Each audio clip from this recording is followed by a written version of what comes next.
Bem-vindos e bem-vindas ao Baseado em Evidências, o podcast de divulgação científica da Universidade de Brasília, parte do projeto BioUNB. Eu sou Júlia Cury, estudante de Ciências Biológicas, e aqui estou com Nicolas Emídio, estudante de Farmácia, e vamos conduzir essa entrevista de hoje. Neste episódio, vamos falar sobre lesão medular, regeneração do sistema nervoso e sobre como a ciência tem buscado soluções reais para pacientes que, por muito tempo, foram considerados sem perspectiva de recuperação. Para conversar com a gente sobre esse tema tão desafiador e promissor, recebemos hoje a Carolina Kise. A Carolina é médica veterinária, mestre em Ciências da Saúde, e desenvolveu sua pesquisa investigando terapias regenerativas em cães com lesão medular crônica, um modelo naturalmente translacional, com impacto direto tanto na medicina veterinária quanto na pesquisa voltada à saúde humana. Em seu trabalho, ela avaliou estratégias combinadas envolvendo polilaminina, condroitinase ABC e o fator neurotrófico GDNF, analisando segurança e recuperação funcional ao longo do tempo. Carolina, é um prazer enorme te receber aqui no Baseado em Evidências. Seja muito bem-vinda. Obrigada.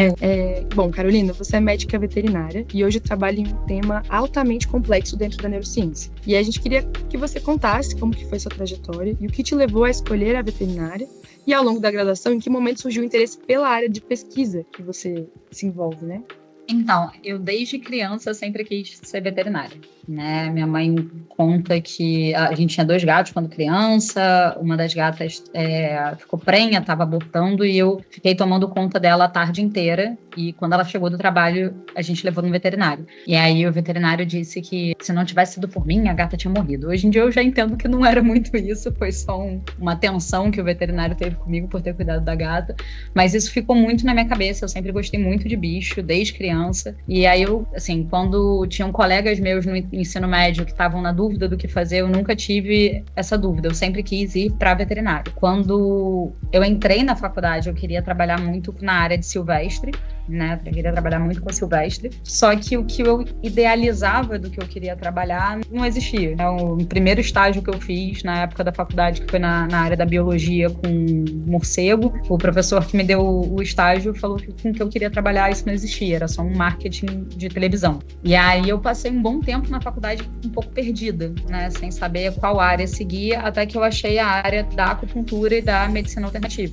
Eu fiz pós em acupuntura veterinária, nem acupuntura, né? Eu trabalho na área de acupuntura veterinária, mas minha pós foi em humano. E eu comecei a trabalhar nessa área da reabilitação, né? Anos depois, eu já estava 10 anos formada, a minha professora que me conhece desde criança, ela estava já conduzindo esse estudo clínico, ela já tinha preparado todo o estudo e ela precisava de um veterinário que trabalhasse na área da reabilitação e ela me convidou para participar desse estudo, né? Então, eu me surpreendi bastante porque eu estava 10 anos, né, fora da faculdade e voltar para a faculdade, então método de ensino diferente, muitas das aulas ainda online por causa da pandemia. Quando eu voltei em 21, 22, né, para a faculdade, e eu me surpreendi muito por eu ter gostado muito dessa área e por eu querer continuar, né, tanto que eu terminei o mestrado e emendei no doutorado.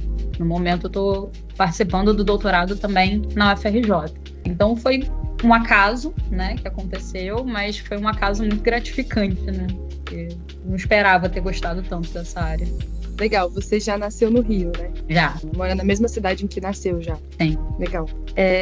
E você comentou, né, de ter emendado mestrado. Em que momento você percebeu que queria emendar uma pós-graduação para estudar essas coisas? Eu imagino que tenha tido a ver com essa questão da área, que o professor no momento falou que não existia, mas assim, para além dessa fala dessa professora, desse chamado, esse despertar para esse tema mais específico, ele surgiu num estágio? Ele surgiu a partir de algum contato que você teve? Eu sempre gostei dessa área da reabilitação, inclusive é com que eu trabalho hoje em dia, né? Eu trabalho com acupuntura e fisioterapia a domicílio e em pequenos animais.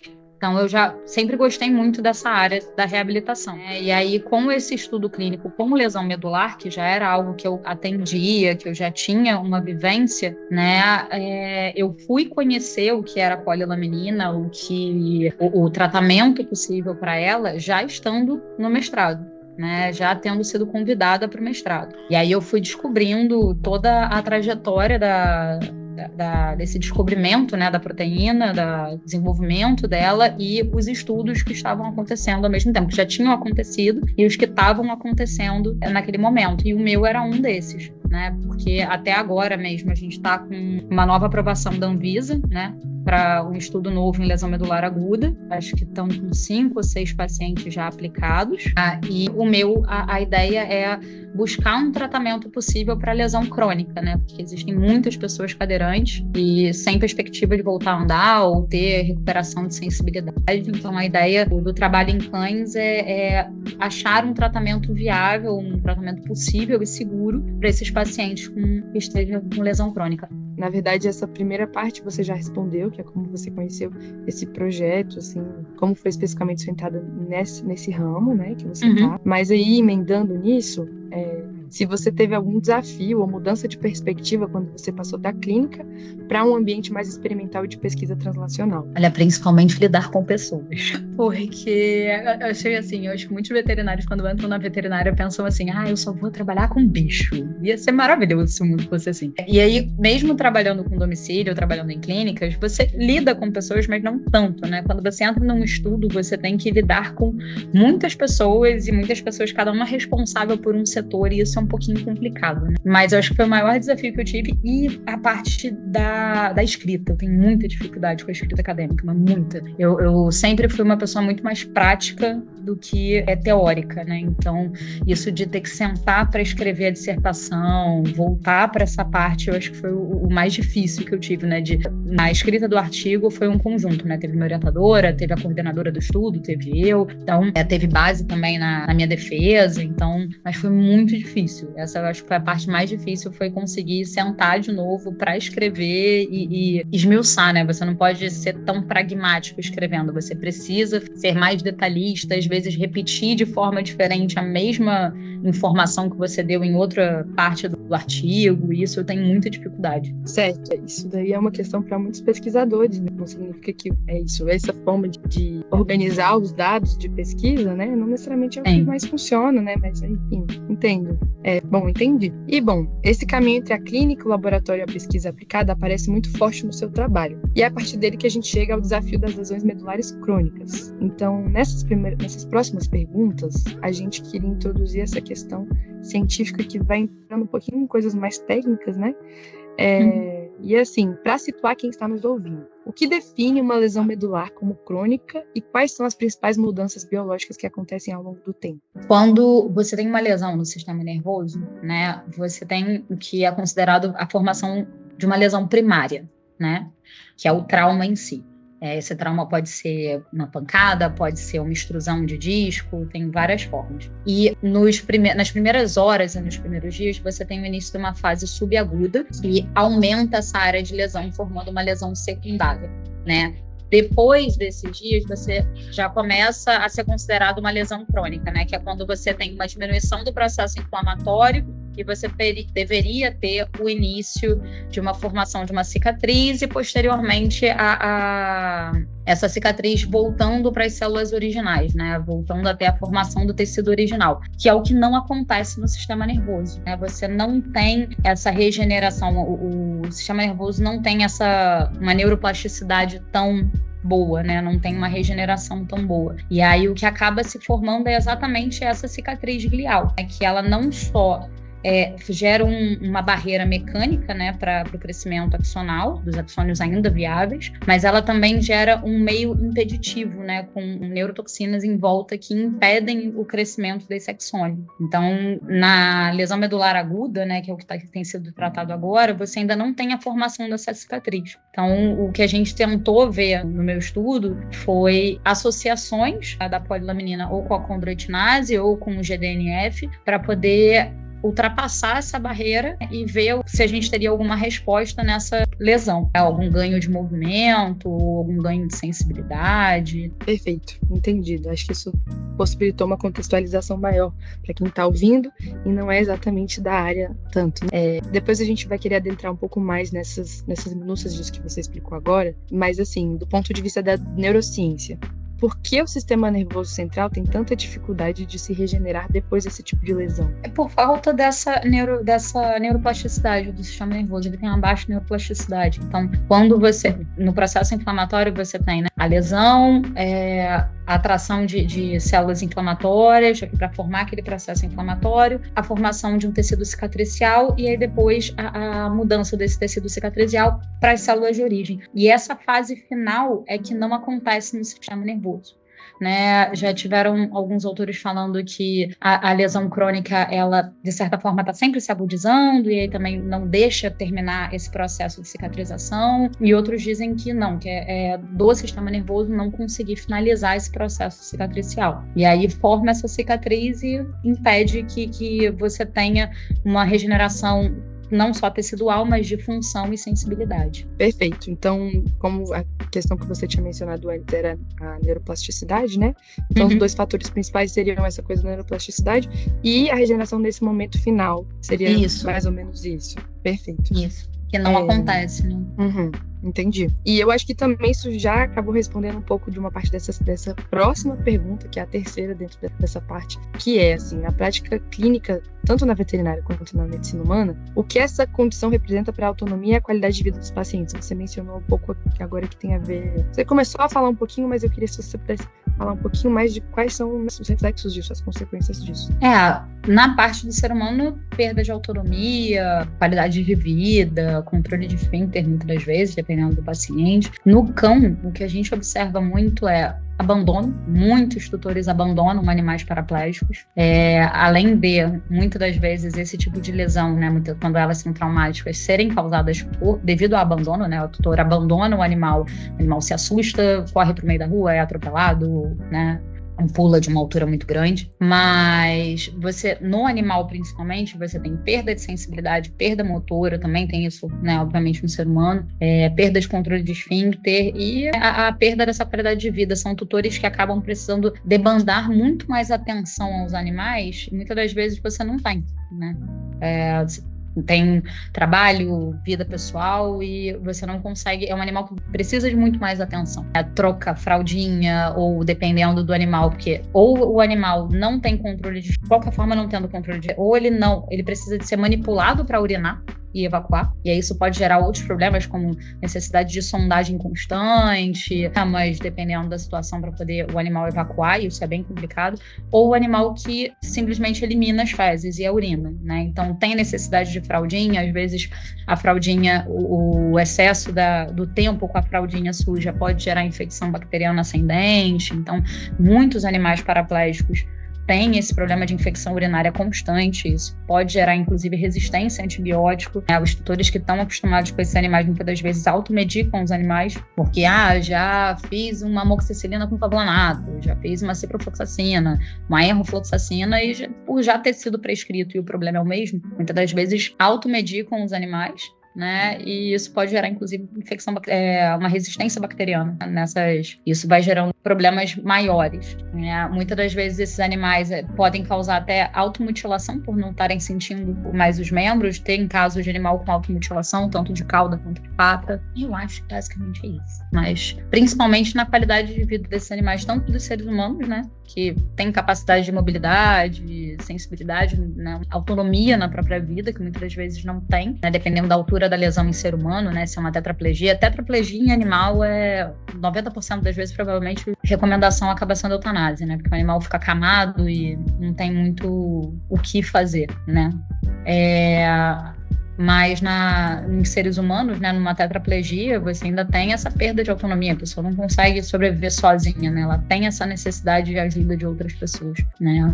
Então, acho que a questão do estudo está sendo tão inovador, porque atualmente não se tem no mundo nenhum tratamento, né, nem para lesão medular aguda, né, em seres humanos, nem muito menos para lesão medular crônica. Eu imagino que nesse caso os fatores idade, né, por exemplo, acabam sendo muito potencializados, né, se tem tanto para seres humanos quanto para cães, né, a gente sabe que essa questão de adoção. Sim, já tem essa situação, né? É adotado muito mais fácil o animal jovem, o animal que é bonitinho, o animal que não tem nenhum trauma, que não tem nenhuma debilitação, né.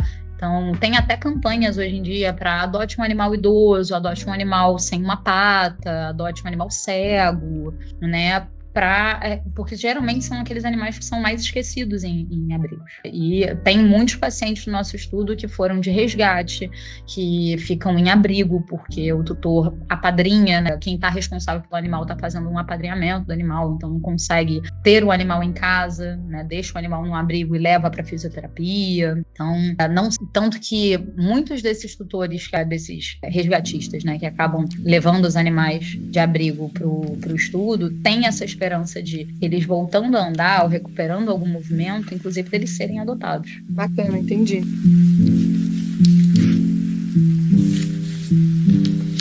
Bom, a gente gostaria de saber por que você escolheu cães como modelo para investigar a lesão medular crônica. Então, para o estudo de lesão medular aguda, a gente conseguiu usar os ratos. Foi feito um comitê de ética, né? Foi feita uma aprovação do CEUA. Era gerado vários tipos de lesão medular, ou por secção, ou pela pinça, ou a compressão por pinça ou a compressão por balão. E aí, logo depois, o animal era tratado. Só que no caso dos ratos, eram dois fatores, né? Alguns animais se regeneravam com mais facilidade sozinhos e outros animais não viviam um tempo suficiente para gerar uma lesão crônica, né? Então tinha essa limitação. Gatos eram mais complicados também para poder fazer esse tipo de estudo, né? Até por situação da fisioterapia, que é mais difícil a manipulação em gato. Então a proposta foi utilizar cães e não utilizar cães com lesões feitas, né? Existem estudos, a maioria dos que eu procurei, em que eu vi esse tipo de situação, foram na China, em que eles utilizam beagles e eles geram uma lesão nos beagles, né? No nosso caso, a gente não queria fazer isso, né? E até ia precisar de uma autorização bem mais complicada do comitê de ética, nem sei se aqui no Brasil eles autorizariam. Então a ideia seria selecionar animais paraplégicos já com lesões pré-existentes, né? Então lesões ou por hérnia de disco ou lesões traumáticas. E aí, que eu acho que vai ser também inclusive uma próxima pergunta sua, né? Como eram lesões muito distintas, né? Tipos de compressões diferentes, tipos de lesões diferentes, tempos de lesões diferentes, idade dos animais diferentes. A ideia do estudo era mostrar até onde atualmente nós conseguiríamos chegar com o tratamento. Então, o que seria o tratamento hoje em dia para uma lesão medular? Cirurgia, caso necessário, e uma fisioterapia de reabilitação. Então, o animal que não apresentasse melhora com esse, entre aspas, tratamento convencional, né, que é o que a gente tem hoje em dia, receberia a medicação e voltaria para a fisioterapia, né? A fisioterapia é essencial, não adianta só aplicar a medicação e não ter uma fisioterapia para poder fazer essa reabilitação após. E aí é comparar o antes e o depois de cada animal. Ah, entendi. Muito interessante. Justamente, essa é uma questão que a gente ia perguntar mais depois mesmo. A próxima, especificamente, na verdade, seria uma que você também acabou já mencionando, sobre essas limitações dos modelos tradicionais e o que essa escolha ajudou a superar. E aí eu já entendi um pouco que vocês pensaram nos gatos, né, nos ratos, né? Eu não sei se exatamente quais seriam os modelos experimentais tradicionais para veterinária, na verdade, porque você disse que trabalhou com silvestres também, né? Eu quis entrar na área de silvestre, mas foi muito no início da faculdade, fiz estágio, acho que meu TCC teve um pouco de silvestre associado, mas nunca trabalhei muito com silvestre, não. Mas o ideal, né, exatamente por não ser muito de uma área laboratorial, eu nem sei qual rato exatamente a gente usa lá no laboratório, mas eu sei que são utilizados os ratos, e aí é feita a lesão torácica, e aí logo depois eles recebem já o tratamento. Na mesma hora que é feita a cirurgia para gerar a lesão, logo depois o animal já recebe o tratamento, aí tem os animais tratados, os não tratados, e aí vão comparando com a escala BBB a diferença das notas. Certo, entendi. Na Universidade de Brasília, né, no Instituto de Biologia, e assim como eu imagino em outros institutos que mexem com esse tipo de experimentação, usam principalmente ratos, né? Então, principalmente com esse tipo de pesquisa do Laboratório de Neurociência do Instituto de Biologia de Brasília, trabalha muito com os ratinhos, então... Mas eu consegui entender a lógica. E nesse sentido, uma pergunta que ficou é como as questões éticas foram tratadas ao longo do estudo, especialmente considerando que eram animais de companhia e tinham tutores envolvidos no processo. Imagino que isso tenha sido difícil. O que a gente conseguiu fazer, assim, antes nessa fase inicial, né, onde o animal recebia o tratamento já existente, a gente considerou como período de triagem, né? E durante esse período, os tutores recebiam um termo de adesão. Não era um Oh, meu pai do céu. Era um termo de adesão. E aí a gente conversava com os tutores que, apesar de ser um estudo bancado e tudo, o tutor tinha também a sua obrigação, né? E a obrigação dele era ter uma adesão de pelo menos 90% das fisioterapias, caso tivesse algum problema, entrar em contato com a gente, exatamente para conseguir manter esse estudo clínico, né? Porque a gente não tem Carnaval, Natal, Ano Novo. Natal, Ano Novo eu estava atendendo os pacientes no estudo, né? Porque tem um protocolo, né? Os pacientes precisam receber 2 fisioterapias por semana e mensalmente a gente faz a filmagem para avaliar a locomoção. Então, tem que receber esse protocolo e os tutores ficam cientes disso, né? Tá tudo sendo bancado, mas precisa comparecer, precisa estar indo. E aí, quando a gente confirmava essa estagnação na melhora locomotora, aí o tutor recebia o termo de consentimento e aí a gente explicava que não como ia ser feito o procedimento, né? Anestesia, o animal ia ser raspado na região da coluna, feito a aplicação intramedular e o animal ia passar por exames de sangue. De modo geral, a gente não teve muito problema com os tutores com isso, né? Com os procedimentos que eram feitos. A maior complicação foi realmente de adesão, às vezes, dos tutores na fisioterapia, porque principalmente são famílias normais, né? Então, Natal, às vezes, querem viajar, férias de criança quer viajar, e aí como é que fica o atendimento do animal durante esse período, né? Mas, de modo geral, com a parte científica, né, do que tinha que ser aplicado, dos exames de sangue, assim, essa parte eu não tive dificuldade, graças a Deus, com os tutores. Ninguém questionou, por que estão raspando o animal, né? Porque tem muito tutor que não gosta. Às vezes o animal está sendo internado e, meu Deus, por que rasparam a pata do animal? Eu falei, rasparam. Grudava os paradrapos no pelo do cachorro, coitado. Mas tem tutor que não gosta, então... Mas graças a Deus isso não teve problema. Que bom, isso entra na questão que você falou, né? Que às vezes lidar com o próprio tutor é mais difícil que o próprio animal. Às vezes até por uma questão estética eu não queria raspar, não sei se era esse ponto. Mas assim, maior a outra questão de saúde, né? Então imagino que isso seja desafiador mesmo.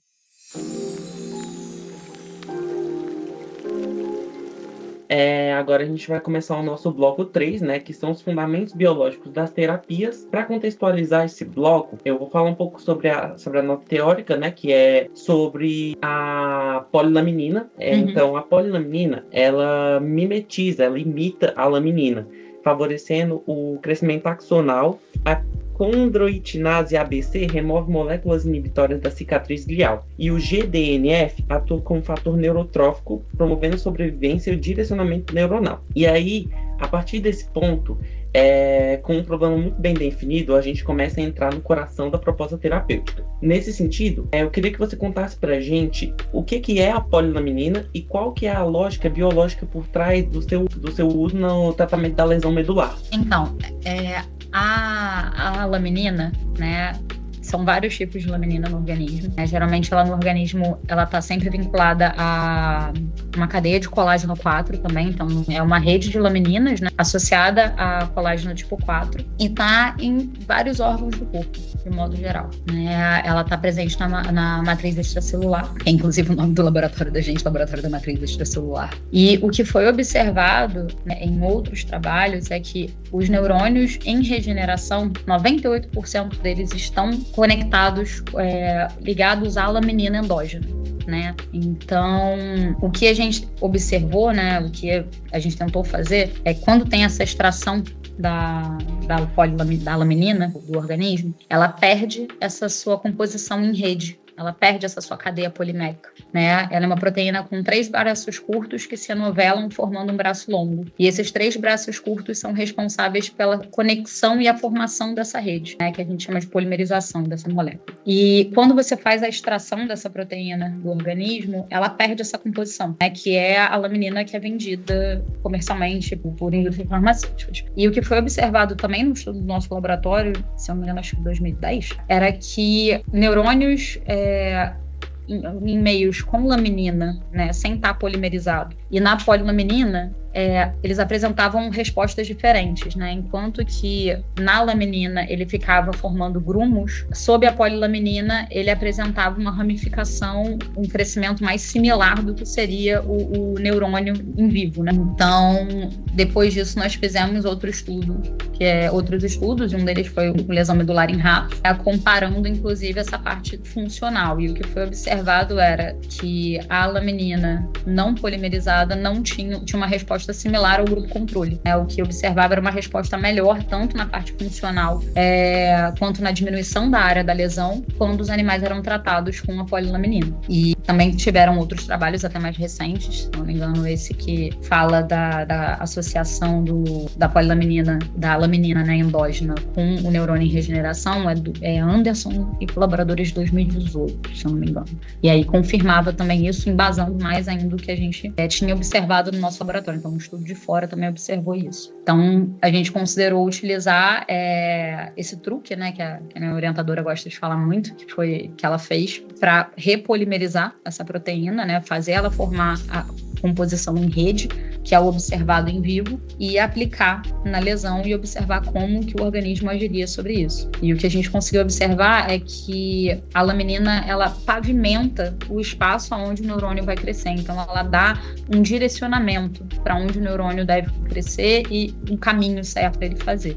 Certo, muito obrigado pela sua resposta. Eu acho que é muito importante a gente entender sobre do que se trata, né, aonde que está a chave para terapêutica, e eu acho que entender como que a laminina funciona e como que é a estrutura, as diferenças da estrutura dela, da polilaminina para a laminina, é importante para a gente saber o rumo que os estudos estão tomando, né? No início da entrevista, quando você estava explicando para a Júlia sobre o porquê que outros tecidos que não envolvem o sistema nervoso se regeneram e os que envolvem não se regeneram, você citou um pouco sobre a cicatriz glial e sobre outros componentes do seu estudo, como a condroitinase ABC. E eu queria que você contasse pra gente qual que é o papel da cicatriz glial na falha da recuperação e como a condroitinase ABC atua nesse ambiente.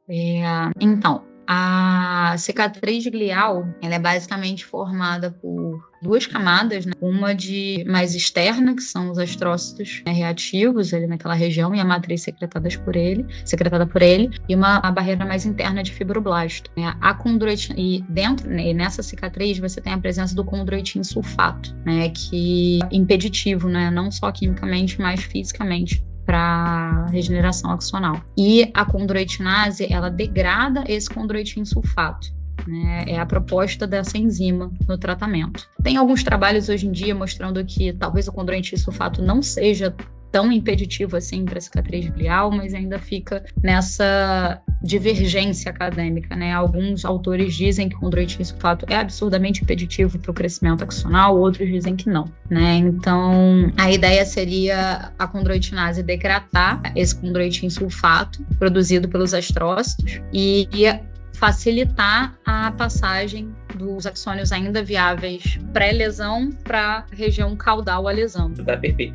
Inclusive, eu achei até importante você citar um pouco dessa limitação sobre a degradação da condroitinase, né, no organismo dos cães, que ela tem essa limitação de temperatura, né, que a temperatura corporal dos cães são uma temperatura mais elevada, que pode acabar desnaturando essa proteína, né? E aí... o que a gente observou, até agora que agora eu abri fica mais fácil, é um trabalho do Nazari Robati de 2012, ele mostra que a 25 graus Celsius, né, em menos de 7 dias, a condroitinase, ela perde mais de 50% da sua capacidade enzimática. E aí ele propôs vários tratamentos e o mais eficaz foi a associação com a trialose, né? Então a gente fez isso, que aí ele mostrava que a 25 graus Celsius a trialose conseguia se manter ativa mais de 80%, mantendo a atividade enzimática por até 21 dias. Né? Só que a condroitinase também tinha outros problemas. Se você fizer a aplicação intratecal, você tem risco, dependendo da dose, você tem risco de hemorragia no animal. Então, por esses problemas, né, associados à trialose, tanto que atualmente a gente não continuou o grupo com a trialose. A gente deu a continuidade só para um grupo com o GDNF, né, por causa dessas limitações de termoestabilização, risco de hemorragia, caso não seja feita uma aplicação correta, né, um risco também, numa dose talvez muito alta, poder também causar isso. Então, tem essas limitações do tratamento. Entendi. E como você falou anteriormente também, que agora vocês estão trabalhando mais com o GDNF, é sobre ele que vai ser a nossa próxima pergunta, que é como que o GDNF ele pode contribuir para a regeneração e para a reorganização do tecido nervoso?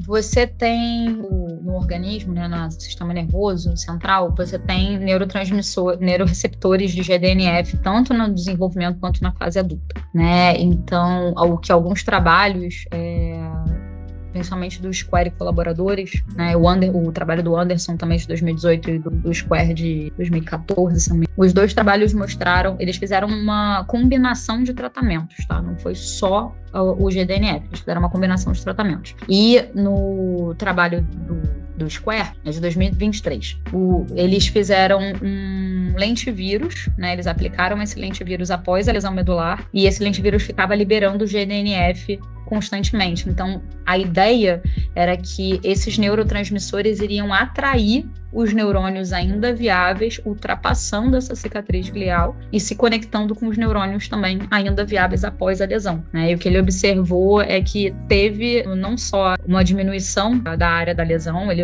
faz várias imagens mostrando que teve sim esse crescimento axonal após a lesão, e ele também observou uma melhora funcional nesses ratos, né, com esse tipo de tratamento. Então, a proposta do GDNF seria essa: atrair esses neurônios ainda viáveis cranialmente a lesão para a região caudal da lesão e se conectar com os neurônios ainda viáveis nessa região. Fazer conexões e voltar a recuperar tanto sensibilidade quanto a parte motora. Tá certo.